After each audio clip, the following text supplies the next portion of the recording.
Connecticut is recognized for 5 minutes. Thank you, Madam Speaker. And what I just want to begin by doing is just sort of injecting some facts into this discussion. We debated this measure in the Armed Services Committee.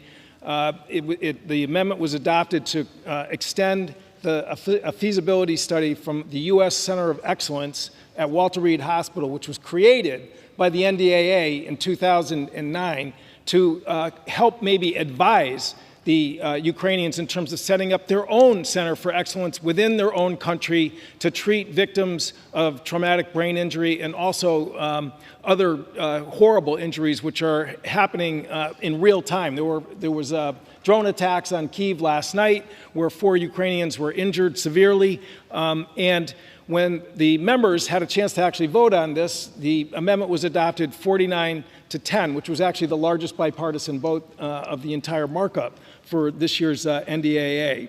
I want to be clear, this does not establish a center of excellence in Ukraine. It basically talks about a feasibility of advising healthcare officials within Ukraine in terms of best practices for the over decade of experience that we've conducted at Walter Reed, which has helped thousands of U.S. veterans who suffered TBI in the Middle East.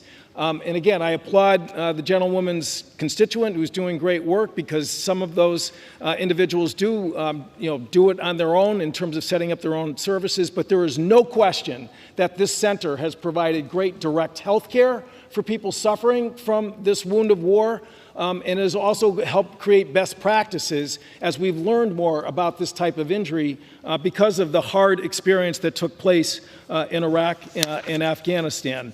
Again, there are probably, as calculated now, well over 100,000 Ukrainians that are wounded and suffering injuries, civilians in most cases, from indiscriminate bombing by Russia, who's conducting an illegal, unprovoked invasion of Ukraine. And this is the ultimate in terms of humanitarian assistance to victims of war, to victims of aggression, using, again, the well-honed skills and healthcare expertise of our country to help an ally who, again, is fighting the fight in terms of protecting their democratic self-rule from an invasion by Russia. Again, we had a very strong bipartisan support to support this effort. And again, I hope that we will vote in a resounding fashion for political reasons, for military reasons, and for just simple decency to help people who have suffered injuries. And I reserve the balance of my time.